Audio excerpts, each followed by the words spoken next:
오늘 말씀의 제목은 하나님을 경외하는 믿음입니다. 말씀은 창세기 22장 1절로 12절까지, 요절은 12절이 되겠습니다. 다 같이 한 목소리로 요절만 다시 한번 읽어보시겠습니다.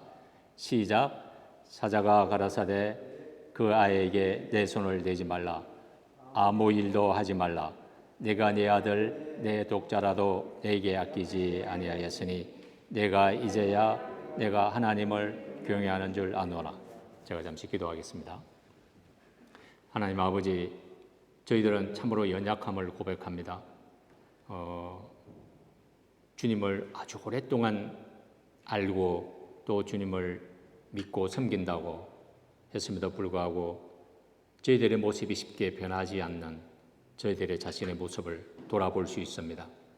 하나님 아버지, 그러나 저희들은 하나님께서 은혜를 주시면 그 은혜 위에 또 주님이 주시는 크신 사랑의 힘과 능력 위에 하나님이 원하시는 수준에 다다라고자 하는 간절한 소원을 가질 수 있음을 믿습니다. 오늘 그런 소원이 충만한 시간 가운데 하나님의 말씀을 심령으로 받기를 원하오니 진리의 성령께서 제 마음의 밭을 갈아엎어 주시옵소서. 진리의 성령께서 친히 저희 심령에 말씀을 심어 주시옵소서. 제 부족한 점을 친히 감추어 주시고 성령님께서 참으로 제가 뱉는 이 말은 소리에 불과함을 고백합니다. 그 말에 하나님의 능력과 하나님의 뜻을 담으셔서 주님께서 친히 한 사람 한 사람 심령 가운데 말씀하여 주시옵소서. 성령을 의지하고 예수님의 이름으로 기도합니다. 존 비비어는 그의 책 경외라는 책에서 하나님을 경외하기 전에는 하나님을 진정으로 사랑할 수 없고 하나님을 사랑하기 전에는 올바로 하나님을 경외할 수 없다, 이렇게 이야기했습니다. 이처럼 하나님을 사랑하는 것과 하나님을 경외하는 것은 신앙의 두 날개와 같습니다. 두 가지 중 하나에 치우치거나 하나를 잃어버리면 날개를 잃어버린 새처럼 비상할 수가 없습니다. 오늘날 저를 비롯한 대부분의 크리스찬들은 하나님을 사랑하는 것은 많이 배우고 강조되어서 나름 하나님을 사랑하고 애쓰는 모습을 찾아보는 것은 어렵지가 않습니다. 하지만 하나님을 경외하는 모습은 의외로 찾아보기가 어렵고 그 중요성을 또 깊이 인식하지 못하고 있는 경우도 많이 봅니다. 그러나 하나님의 높은 산에 오르기 위해서는 하나님을 사랑하는 것과 하나님을 경외하는 것, 이 두 가지 날개를 반드시 구비해야 하나님의 높은 산으로 비상할 수가 있습니다. 오늘 본문 말씀을 통하여서 하나님을 경외하는 것이 무엇인지, 하나님이 진짜 우리들에게 원하시는 믿음이 무엇인지를 깊이 배워서 우리들에게도 이 시간 하나님께서 내가 이제야 너가 나를 경외하는 줄 아노라, 하나님의 시험에 통과하는 저와 여러분이 되시기를 주님의 이름으로 축복합니다. 22장 1절 전반절을 보십시오. 그 일 후에 라고 시작합니다. 여기서 그 일 후란 얼핏 보면 21장 후반 사건 이후를 말하는 것 같지만 내용적으로 보면 12장에서 아브라함이 부르심을 받은 후부터 지금까지 그 모든 기간을 가리킵니다. 아브라함은 75세에 하나님의 부르심을 받고 본토 친척 아비집을 떠나 하나님이 지시하시는 곳 가나안 땅으로 왔습니다. 그런데 그 땅에 곧 기근이 들어서 그 기근을 피하고자 애굽으로 내려가서 살다가 아내 사라로 인해서 죽을 것 같은 두려움 때문에 아내 사라를 누이라 속이는 그런 죄를 범합니다. 그 바람에 바로 왕 애굽이 아내 사라를 취하게 되는 불상사가 발생했습니다. 그래도 하나님께서는 아브라함 편이 되어 주셔서 아브라함을 도우시고 오히려 많은 소유를 얻고 나오게 하십니다. 그 후에 같이 고향을 떠나왔던 조카로 또 갈라지게 됩니다. 그 다음에는 좀 있으니까 그돌라오멜 동맹군들이 소돔 고모라를 쳐들어와서 소돔 고모라를 파하고 조카로 또 사로잡아 갔다는 소식을 접하게 됩니다. 비록 헤어졌지만 그래도 혈육인데 조카 롯을 외면할 수가 없었습니다. 그래서 아브라함은 집에서 길려온 318인의 용사를 데리고 단숨에 그들로 오며 동맹군들을 쳐서 파하고 조카 롯과 약탈당했던 모든 가축을 찾아옵니다. 조카 롯이 잡혀갔다는 소식에 물불을 가리지 않고 쫓아가서 조카 롯을 막상 구해오긴 했지만은 그로 인해서 언제 오멜 동맹군들이 정렬을 가다듬어서 자신을 쳐들어올지 모르는 상황이었습니다. 밤마다 이를 생각하면 아브라함은 아마 밤잠도 제대로 못 잤을 것입니다. 거기에다가 하나님께서는 분명히 아들을 주신다고 약속했는데 아들은커녕 사인도 없으니까 아마 하나님께 상당한 쏘리한 마음을 가졌던 것 같습니다. 하나님은 이런 아브라함을 너무나 잘 아시고 친히 이상 중에 나타나셔서 아브라함아 두려워 말라. 나는 너의 방패요 너의 지극히 큰 상급이니라. 아브라함은 대꾸합니다. 하나님께서 나의 큰 상급이 되신다고 하는데 아들 하나도 주시지 않는데 나는 그냥 집에서 길려온 다메섹 엘ieser를 그냥 내 자녀로 삼을게요. 아마 입이 한 뼘 나와서 하나님께 불평하는 아브라함에게 하나님은 단호하게 말씀하십니다. 내 몸에서 날짜가 내 후사가 되리라. 다시 한번 믿음을 심으시고 밖으로 데리고 나가서 하늘을 우러러 무뼈를 셀 수 있나 보라. 내 자손이 이와 같으리라. 아예 시청각 교육을 시켜주시고 다시 믿음을 심으셨습니다. 이렇게 10년 동안 아브라함의 믿음은 오르락내리락 하였습니다. 그런데 이제는 가만히 있던 사라가 사고를 칩니다. 여호와께서 나에게 생산을 허락하지 아니하셨으니 내 여종과 동침하라. 내가 혹 자녀를 얻을까 하노라. 아브라함은 못 이기는 척하며 사라의 여종 하갈과 동침하여 이스마엘을 낳습니다. 이때 아브라함의 나이가 86세입니다. 그 후 13년 동안 아브라함은 이스마엘과 아주 행복한 시간을 보냈을 것입니다. 노년에 얻은 아들, 비록 여종의 몸에서 태어난 아들이지만 후사가 없던 아브라함에게 있어서는 얼마나 행복했겠습니까? 이스마엘이 아주 사내답게 아주 건강하게 자라가는 모습을 보면 굳이 하나님이 이제는 더 이상 아들을 주시지 않으셔도 그냥 족할 것 같았습니다. 그냥 한 아들의 고사한 아빠로서 살면 별 부러울 것이 없습니다. 하나님께서 약속을 주시긴 했는데 꼭 내가 약속을 쫓아 살지 않아도 이래요가 좋습니다. 아마 이런 심정이었을 것입니다. 한마디로 아브라함은 13년 동안 고사한 아버지로서 소수민적인 삶에 만족하며 살고 있었습니다. 그래서 그때까지 아브라함의 이름은 아브라함입니다. 이는 고상한 아버지라는 뜻입니다. 하나님께서는 더 이상 하기 전에 아브라함이 99세 때 나타나셔서 말씀하셨습니다. 나는 전능한 하나님이라. 너는 내 앞에서 행하여 완전하라. 약속의 말씀을 붙잡고 믿음으로 살지 못하는 아브라함에 대한 책망의 음성이 있었습니다. 하나님께서 다시 한번 이런 아브라함과 언약을 세우십니다. 내가 내 언약을 나와 너 사이에 세워 너로 심히 번성케 하리라. 그리고 아브라함의 이름까지 이제는 아예 바꾸어 줍니다. 아브라함에서 아브라함으로, 이는 열국의 아비란 뜻입니다. 한 사람의 아빠로서 소수민적인 평범한 삶을 사는 자가 아니요 하나님께서 약속을 친히 이루실 것을 믿고 수많은 자손들의 아비요 열국의 아비로서의 비전을 품고 그의 합당한 삶을 살아가라는 뜻이었습니다. 하나님께서는 여기 멈추지 아니하시고 아예 하나님과 언약을 매일매일 볼일을 볼 때마다 옷을 내리고 올릴 때마다 보고 나는 하나님과 언약을 맺은 하나님의 백성, 그 하나님의 언약을 기억하도록 아예 그 몸에다가 할 일을 행해 주셨습니다. 그 후에 아브라함이 거라에 거할 때 또 한 번 자기 아내를 자기 누이라 속이는 바람에 사고를 칩니다. 하나님은 이 또한 아브라함 편에 서주시고 오히려 많은 재산을 얻게 해 주셨습니다. 드디어 하나님께서는 100세 때 하나님께서 약속하신 자녀 이삭을 얻게 하십니다. 그런데 어린 이삭이 하나님께서는 이스마엘을 내어 쫓아라 하십니다.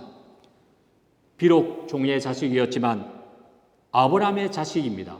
14년 동안 아브라함과 이스마엘이 얼마나 정이 들었겠습니까? 그러나 하나님은 단호하셨습니다. 이삭에게서 나는 자라야 내 씨라 칭할 것이니. 아브라함은 자신의 분신을 끊어내는 아픔을 감당하면서 여종 하갈과 이스마엘을 광야로 쫓아냅니다. 어느덧 시간이 지나서 이삭도 아기에서 소년으로 자라났고 아브라함의 사회적 지위도 높아지고 주위 사람들도 함부로 할 수 없는 족장으로서 자리매김할 때였습니다. 아비멜렉과 그 군대 장관이 아브라함을 친히 찾아와서 우리가 볼 때 당신은 무슨 일을 하든지 하나님과 함께 계시도다 라고 고백하고 우리를 제발 치지 말 것을 하나님 앞에 하라고. 아브라함은 맹세할 뿐만 아니라 아비멜렉의 종들이 잘못한 것에 대해서는 아비멜렉을 단호히 책망합니다. 이처럼 아브라함은 족장을 책망할 정도로 사회적 지위와 부가 막강했습니다. 만약 이때 이삭의 나이가 한 10살 정도 되었다고 한다면 아브라함은 그야말로 부르심을 받은 지 35년 동안 진짜 산전, 수전, 공준전 다 겪은 상황이었습니다. 이 모든 일이 다 이루어진 그 일 후에라는 뜻입니다.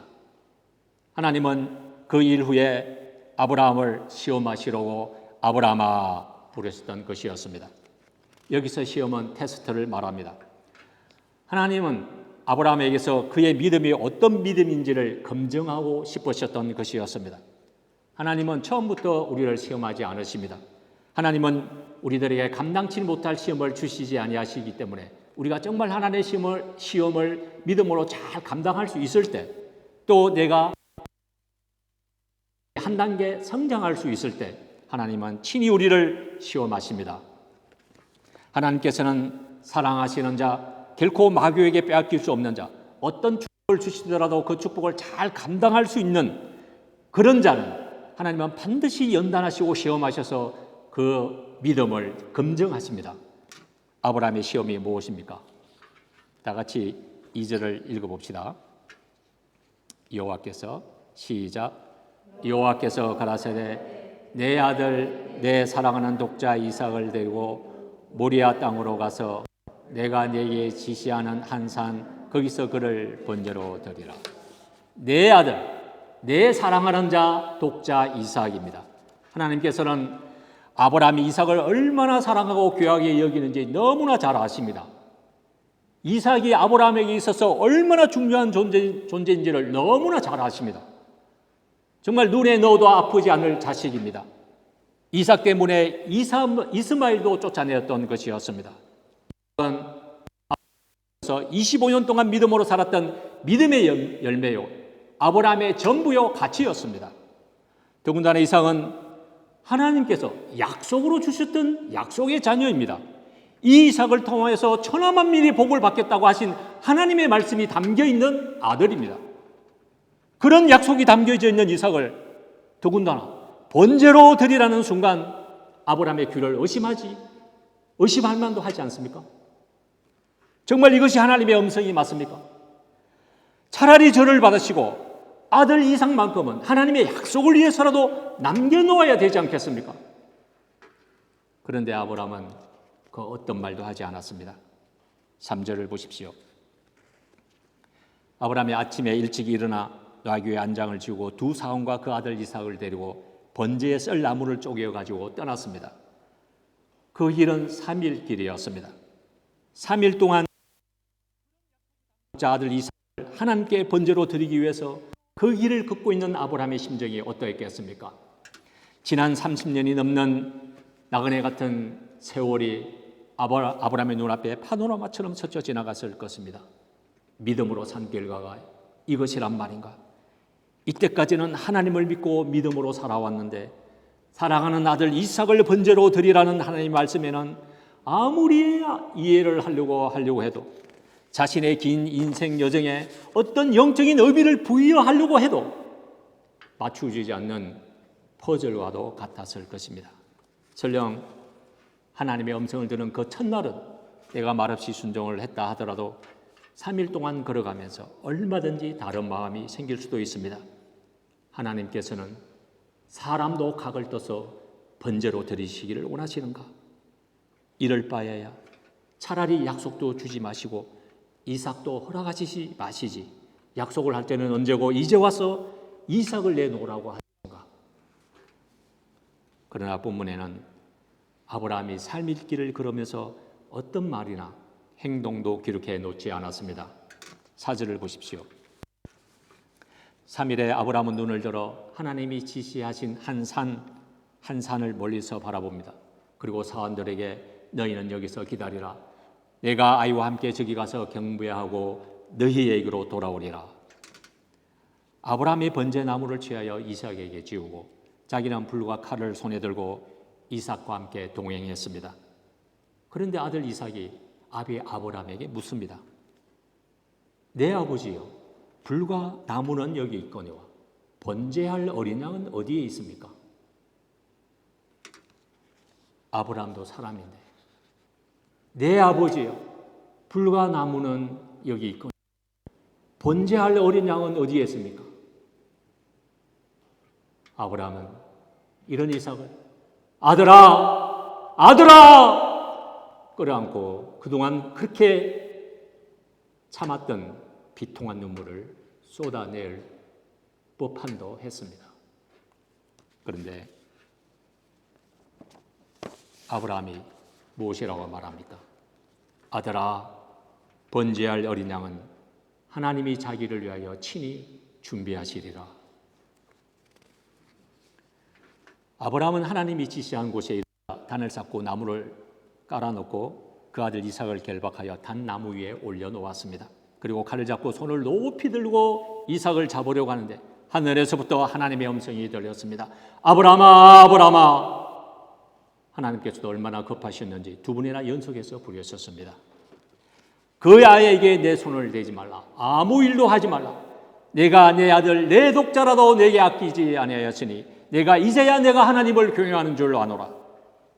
너가 너의 아들 너의 독자라도 내게 아끼지 아니하였으니 내가 이제야 너가 하나님을 경외하는 줄 아노라. 하나님께서는 이제야 아브라함을 하나님을 경외하는 자로 인정하셨습니다. 아브라함은 도저히 납득할 수 없어도 전능하신 하나님, 살아계신 하나님 그 자체를 믿었습니다. 히브리서 11장 19절은 이렇게 말합니다. 저가 하나님이 능히 죽은 자 가운데서 다시 살리실 줄로 생각하신지라. 아브라함은 칼로 이삭을 죽여서 번제로 드릴지라도 전능하신 하나님께서는 약속의 자녀 이삭을 죽음에서 살리셔서 거기에서 바로 자기에게 주실 것이라는 믿음으로 하나님께 드렸던 것이었습니다. 이처럼 하나님을 경외한다는 것은 나는 이해할 수 없지만 천지를 창조한 불가능이 없으신 하나님, 모든 것을 자신의 뜻대로 이루치는 선하신 하나님 그 자체를 절대적으로 신뢰하는 것입니다. 작은 자의 신음에도 응답하시고 그 아들을 아끼지 아니하신 하나님께서 그 아들과 함께 모든 것을 아낌없이 주시는 신실하신 하나님을 의심 없이 믿는 것입니다. 하나님께서 친히 축복으로 주신 그 축복의 열매 이삭을 요구한다 할지라도 축복보다 축복을 주신 그 하나님 자체를 신뢰하는 것입니다. 그러므로 하나님을 경외하는 자들의 삶을 가만히 살펴보면 하나님 말씀 앞에 자신의 모든 생각을 겸손히 내려놓고 정말 두렵고 떨림으로 순종하는 삶을 사는 것을 보게 됩니다. 하나님의 말씀을 결코 가볍게 여기지 않을 뿐만 아니라 거룩한 두려움을 갖고 대합니다. 어떤 대가를 치르는 말씀일지라도 그 말씀을 이루어드리는 삶을 살고자 몸부림치는 것입니다. 비록 내가 연약해서 반복적으로 넘어질지라도 항상 말씀 앞에 자신을 세우고자 합니다. 순간순간 작은 일에도 하나님 앞에서 어떻게 행해야 되는지, 하나님께서 무엇을 기뻐하는지 하나님 앞에서 코람데오라는 이런 자세가 항상 살아 있습니다. 한마디로 말해서 하나님이 기뻐하시는 것을 기뻐하고 하나님이 슬퍼하시는 것을 슬퍼하고 하나님이 싫어하는 것을 싫어하는 자입니다. 하나님을 경외할 때 또 다른 유익은 하나님과의 친밀함이 깊어진다는 것입니다. 존 비비언은 그의 책에서 이렇게 고백합니다. 나는 하나님과의 사랑이 그분과의 관계를 이루는 기초라고 생각했다. 그런데 얼마 지나지 않아서 하나님을 경외함이 진정한 기초가 됨을 깊이 깨달았다. 그렇습니다. 시편 기자도 이렇게 고백합니다. 여호와의 친밀하심이 그를 경외하는 자들에게 있으며, 그런데 하나님을 사랑하지만은 하나님을 경외하지 않는 하나님의 말씀을 자신의 입맛대로 골라서 순종합니다. 자신에게 유익이 되고 좋은 말씀만 순종한다는 것입니다. 부담되는 말씀은 연약한 인간, 죄악된 인간 운운하며 합리화해버립니다. 또한 말씀을 순종해도 사울왕처럼 100% 순종하는 것이 아니라 98%쯤 순종하고 자신은 온전히 순종했다고 생각합니다. 즉 하나님의 말씀 앞에 거룩한 두려움으로 바로 서는 그런 떨림이 없습니다. 불순종하는 것이 자신에게 유익이 될 것 같으면 말씀을 외면해 버립니다. 이런 자들의 삶의 특징을 가만히 살펴보면 감사가 없습니다. 요구하고 불평하고 원망합니다. 마치 광야에서 엎드려진 이스라엘 백성들처럼 홍해를 건너게 하시는 하나님을 처음 했을 때는 여호와 하나님을 찬양했다가 내가 하나님께 순종해서 곧 고난의 길에 들었으면 그 순종으로 인해서 고난이 닥치면 건방 원망과 불평이 터져 나옵니다. 이뿐 아니라 하나님의 영광, 교회의 유익을 위해서가 아니라 자신의 영광이나 사람들에게 인정받기 위해서 열심을 냅니다. 나중에는 사람들이 두려워지게 되고 사람들 앞에서 신앙생활을 하는 것을 보게 됩니다. 결국에는 인본주의의 괴수가 되어서 이스마엘이 이삭을 괴롭히고 핍박했듯이 오히려 신실한 하나님의 사람들을 괴롭히고 교회의 분열을 조장하며 교회 리더십들에게 연소처럼 들이박습니다. 이런 분들은 하나님을 가까이하고 그의 친밀함에 나아가는 것이 아니라 하나님이 두려워지게 됩니다. 경외심, 즉 거룩한 두려움은 하나님 앞에 우리 자신을 더 가까이 이끌지만 두려움은 하나님을 멀리하게 만듭니다. 결국 하나님을 경외하지 않는 영혼들에게는 무서운 하나님의 심판만이 있을 뿐입니다. 말라기 선지자는 이렇게 말합니다. 내가 심판하러 너희에게 임할 것이라. 과부와 고아를 압제하며 나그네를 억울하게 하며 나를 경외치 아니하는 자들에게 속히 증거하리라. 사무엘상 15장에 보면 선지자 사무엘이 사울 왕에게 하나님의 말씀을 전달합니다. 하나님은 이스라엘 백성들을 출애굽시키면서 광야로 인도하셨는데 아말렉 족속들이 이 이스라엘 백성들을 대적합니다. 하나님은 이 아말렉 족속들을 사울 왕을 통해서 하나도 남김없이 사람, 남녀와 소아와 모든 가축들을 다 진멸하라고 하셨습니다. 그러나 사울 왕은 아말렉 왕 아각은 사로잡고 양과 소의 기름진 것과 모든 좋은 것은 다 남기고 가치 없고 낮은 것만 진멸합니다. 이에 사무엘은 사울 왕을 책망합니다. 여호와께서 번제와 다른 제사를 그 목소리에 순종하는 것을 좋아하심같이 좋아하시겠나이까? 순종이 제사보다 낫고 듣는 것이 수양의 기름보다 나으니 이는 거역한 것은 사술의 죄와 같고 완고한 것은 사신 우상에게 절하는 죄와 같음이라. 이뿐만 아니라 다윗이 골리앗을 때려잡고 싸움에 나가서 승승장구하자 여인들이 노래하며 기뻐합니다. 사울의 죽인 자는 천천히요 다윗은 만만히로다. 이 말을 들은 사울은 심히 노하고 불쾌하고 그 이후로 다윗을 죽이는데 모든 에너지를 쏟게 됩니다. 심지어 악신에 들린 채로 오로지 다윗을 죽이고자 하는 그 한 가지의 혈안이 되어 있었습니다. 뿐만 아니라 제사장 아히멜렉이 다윗을 숨겨주었다는 죄를 뒤집어 씌워서 하나님의 제사장인데 하나님의 제사장 아히멜렉과 또 다른 제사장 85명을 한날에 다 죽이는 것을 서슴지 않고 행했습니다.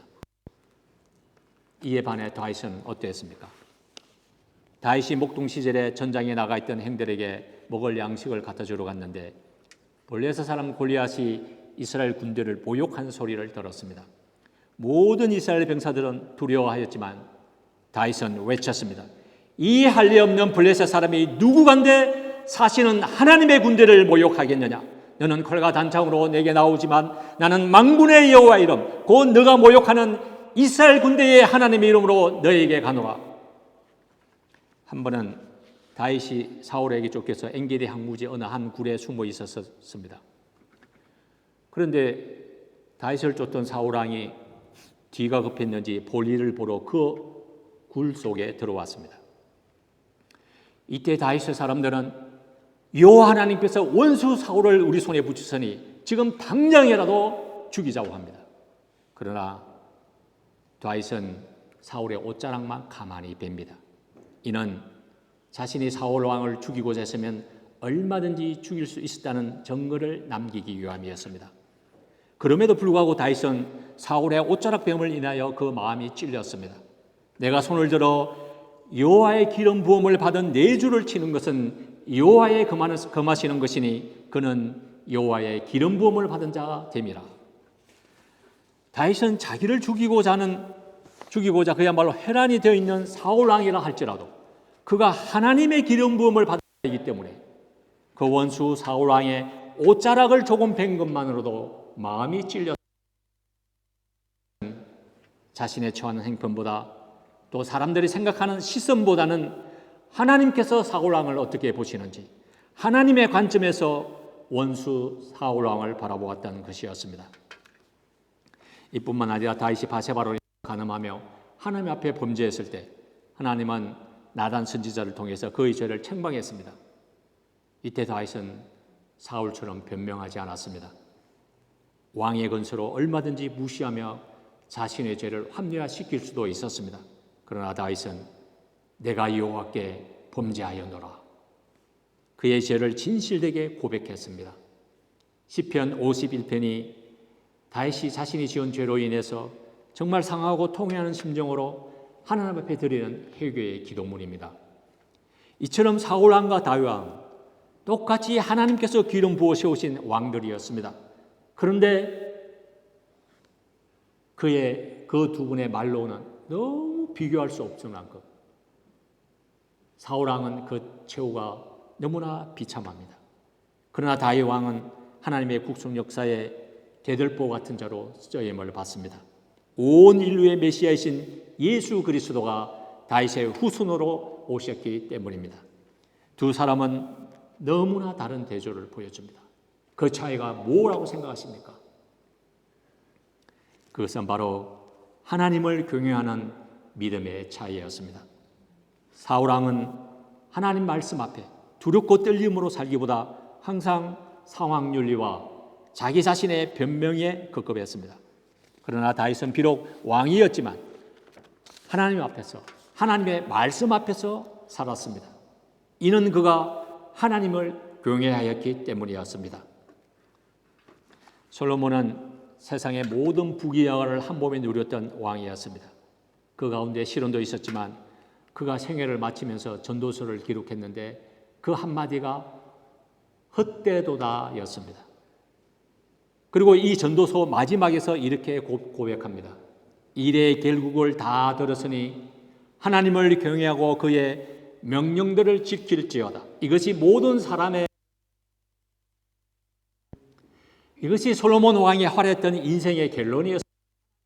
이사야 선지자는 이렇게 고백합니다. 여호와를 경외함이 내 보배니라. 말라기 선지자는 내 이름을 경외하는 너희에게는 의로운 해가 떠올라서 치료의 광선을 발하리니 너희가 나가서 요양간에 나온 송아지같이 뛰놀리라. 여호와를 경외하는 자들에게 하나님께서 치료하는 광선을 발하여 주시는 것입니다. 여호와를 경외할 때 하나님과의 더 깊은 친밀함으로 나아갈 수 있습니다. 여호와를 경외할 때 하나님을 더 깊이 사랑할 수 있습니다. 여호와를 경외할 때 결코 사단의 속임에 넘어가지 않습니다. 여호와를 경외할 때 사방에 우기섬을 당한다 할지라도 하나님의 은혜 위에 굳게 설 수 있습니다. 여호와를 경외할 때 두루컵 들림으로 구원을 이루어 나갈 수 있습니다. 여호와를 경외할 때 믿음의 경주에서 승리하는 삶을 삽니다. 여호와를 경외할 때 내가 결코 용서할 수 없는 한 사람을 용서할 수 있습니다.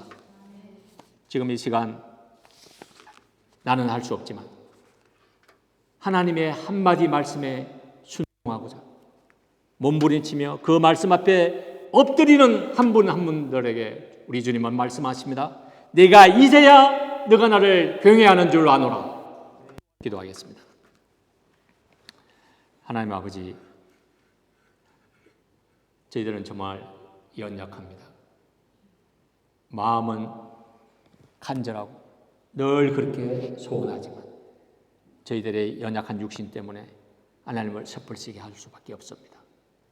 그래도 주님께서는 포기치 아니하시고 능히 하나님을 경외할 수 있는 믿음의 사람으로 자라나기까지 은혜를 더하시고 주님의 사랑을 나타내 주시는 것으로 인해서 감사를 드립니다. 하나님 아버지, 이것이 오직 하나님의 은혜임을 알고 하나님의 은혜와 하나님이 공급하시는 그 능력으로 나도 정말 하나님 앞에 인정받는, 내가 이제야 나를 경외하는 줄 아노라, 이 음성을 듣는 믿음의 사람이 되게 하옵소서. 모든 사람들이 세상을 쫓아 산다 할지라도 자신의 필요와 유익을 쫓아 신앙생활을 한다 할지라도 나는 하나님 앞에 이런 신앙을 견고히 믿는 하시는 사람들로 자라나게 하옵소서. 예수님의 이름으로 기도합니다.